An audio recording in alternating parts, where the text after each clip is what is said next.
Seguimos en especial coronavirus el 13S, Agustina. Mucha gente en distintos lugares del país se manifiesta, reclama ante el gobierno por la cuarentena, la reforma judicial, la salida de Lázaro Báez. Son varios los reclamos. Tenemos a Carlos Regazzoni en línea y queremos hablar con él a propósito de lo que está pasando hoy, en esta tarde, esta convocatoria a través de redes sociales. Gracias, Regazzoni, por estar con nosotros. Su primera mirada sobre lo que está pasando. No, por favor, el gusto es mío.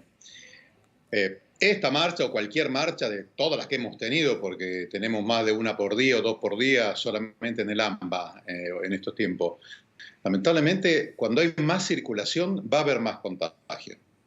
Y va a haber más contagio necesariamente, se use o no barbijo.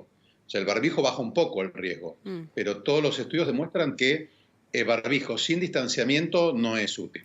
Claro. Y la mayoría de los países tienen restricciones a las aglomeraciones. Por supuesto que esto por ahí no es grato de escuchar para el que tiene el reclamo, que eso también hay que atenderlo, porque es indudable que si la gente se expresa es porque tiene que expresarse.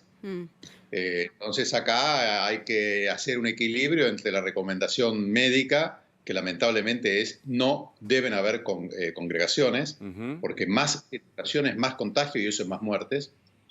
Y después, bueno, la necesidad de la gente de expresarse, y ahí el trabajo siempre es del gobierno de no generar situaciones conflictivas. Claro. Porque hay que entender que, miren, el virus provoca, además del COVID, digamos, de la enfermedad orgánica, digamos, lo biológica, también el virus está demostrando causar pobreza, porque las epidemias causan necesariamente retracción del consumo y eso trae pobreza, y conflicto. Porque la gente está muy, muy cansada. Piensen ustedes que estamos viviendo una situación inédita en el mundo, con mucha angustia y mucho miedo. Entonces, parte de la mirada médica de esto es la mirada integral. Las enfermedades son siempre realidades sociales. Entonces, la mirada integral es la biológica, ojo con la circulación porque trae más contagios y eso va a tener más muertes, pero también la económica. La gente tiene que de alguna manera tenemos que recomponer la situación económica o no se va a poder hacer frente a ninguna otra estrategia. Y la social. Tenemos que tener una situación de mucha solidaridad y muy poco conflicto, porque el conflicto en todo el mundo está demostrando que deteriora la implementación de la mejor política sanitaria. Claro. Carlos, recién desde el móvil, Javier Mozo hablaba con una de las personas que está participando de la marcha y le decía... su reclamo, digamos, ¿no? Lo que ella mencionaba, atropellos no pasan, las enfermedades sí pasan. ¿Te parece que la gente le está perdiendo un poco de miedo, tal vez, al coronavirus? Yo noto lo mismo que estás diciendo vos, que hay una pérdida del miedo y el punto es entenderlo como miedo, hay que entenderlo como respeto. Y el futuro de nuestro país, en corto plazo, es malo si seguimos así. Claro. Porque con tan pocos testeos, con una tasa de positividad en los test tan elevada como la que tenemos y con la mortalidad que estamos teniendo en este momento. Ustedes piensen que 230, 250 muertes por día, el coronavirus hoy es la segunda o tercera causa de muertes según el día en nuestro país. Ha superado, de hecho ha habido días que tuvo más muertos por coronavirus que por infarto. Claro. Las perspectivas son muy negativas.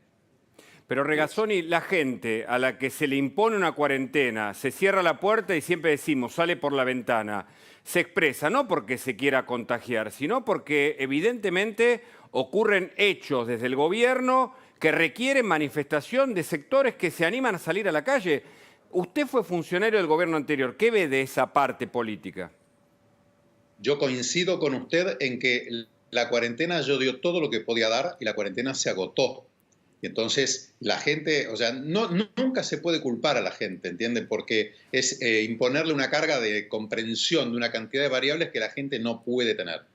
Lo que acá hay que hacer es parte del manejo de la pandemia, y el manejo debe ser nacional, es bajar la conflictividad social. Claro. Para bajar la conflictividad social de una manera democrática, no hay que dar argumentos para que la gente se exaspere. Porque las prioridades hoy en día son dos. La sanitaria y el recomponer la actividad económica y la educativa de los niños. Todo lo demás, las otras discusiones, yo lo he dicho en el caso de la reforma judicial y otras, son accesorias, ¿entiende? No son la urgencia en este momento. ¿Y en qué se ha Tenemos fallado? que bajar la conflictividad social. ¿Cuáles son justamente Bueno, esas cuestiones de conflictividad social que hacen que hoy la gente esté saliendo a la calle sin importar la cuestión sanitaria? Bueno, vamos acá a un caso un poco menos traumático, el caso de la policía. No se podía tener a un agente de la policía con la cantidad de virus circulante y lo que lo ha golpeado a ellos, ganando por debajo de la línea de pobreza. Mm. Me parece que hay muchas cuestiones, también hay cuestiones de estilo, que son muy negativas. El lenguaje de los gobiernos en este momento tiene que ser un lenguaje muy, muy mesurado, porque la gente necesita protección, necesita entender que está encolumnada en un plan. Pero Y Regazzoni, además, el gobierno, Borenstein dice que hay un Alberto de los martes, otro de los miércoles. Parece contradecirse a cada paso. El gobierno de Alberto, que promovía cerrar la grieta, lleva la agenda de Cristina adelante en términos de la reforma judicial, de mover de nuevo a los jueces Bruglia y Bertuzzi que trabajaron en causa de corrupción. Digo, ¿usted qué ve de eso, de lo político, de hechos concretos, con la toma de tierras y con otras cuestiones que me parece que son esas los motivos por los cuales la gente sale a la calle? que son todos graves errores, porque el momento es el momento de la unidad, porque tenemos un enemigo adicional a todo esto. O sea, el futuro del país no depende ya de Montescos y Capuletos, ¿entiende? De un lado y otro de la grieta. Hay un enemigo adicional que nos va a hundir a todos, que es la enfermedad. Entonces hay un grave error en el manejo, Claro. permítame que se lo diga ahora desde lo sanitario, de entender que esta enfermedad aumenta la irritación de las personas, aumenta la irascibilidad. Además que hay pocos medios de expresión, porque imagínense que uno está confinado en su casa todo el tiempo.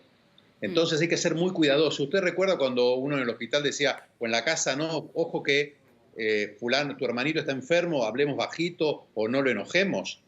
Esa consideración para con los pacientes. Yo le hago una pregunta. ¿A usted le parece que podemos tener las situaciones diarias que tenemos de conflictividad? Por otro lado, hay 200 argentinos que fallecen todos los días por una enfermedad contagiosa prevenible. O sea, es la ubicación frente a la problemática que estamos teniendo. ¿Y le parece que hubo un cambio? Entonces, yo estoy de acuerdo con usted. ¿Le parece que hubo un cambio Dígame. en términos de conflictividad social en la primera etapa de la cuarentena respecto a los últimos meses? Sí, mire, lo que usted menciona, todos añoramos los primeros 20 días, ¿no? En los primeros 20 días Argentina hizo pasos muy, muy positivos y movimientos muy importantes a favor realmente un combate adecuado para este virus, porque se instauró una cuarentena precoz que tenía que ser acompañada de otras medidas como el testeo, la trazabilidad y el aislamiento, que no lo fue, y por eso ahora estamos en este brete. Claro. Porque obviamente el deterioro económico ha sido pavoroso y el virus ha continuado a pesar de la cuarentena. Claro. Yo siempre lo digo. Regazzoni, A pesar hay dos episodios de los últimos días. Usted describió el tema de la policía, que no tiene antecedentes, los patrulleros que rodearon la Quinta de Olivos, esto es simbólico y muy, muy fuerte, y las marchas sociales que se van repitiendo cada vez con menor distancia entre ellas. ¿Qué piensa del gobierno, de lo que está haciendo el gobierno que encabeza Alberto Fernández? ¿Cuál es su opinión? Que en este momento tiene que cambiar urgente la estrategia para el manejo desde la pandemia. Y ese cambio fundamental, una parte indispensable, es bajar la conflictividad social.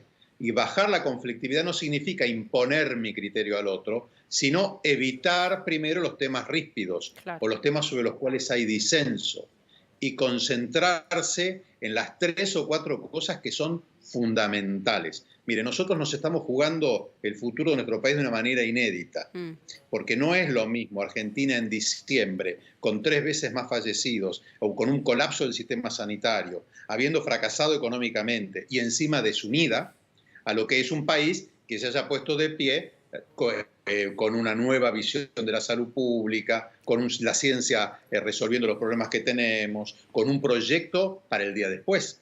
El día después se está generando ahora. Y entonces, si yo lo único que promuevo son situaciones conflictivas y encima no me concentro en la única estrategia indispensable Bueno, ahí hablábamos. adelante, Hablamos Sí. con Regazzoni y le agradecemos, se complicó la estamos perdiendo el comunicación. contacto. Nos vamos a la calle, Agustina, porque Javier Mozo está en el Obelisco, en el epicentro de esta marcha convocada por redes sociales. Muchos jóvenes, muchas banderas argentinas y muchos reclamos, Javier.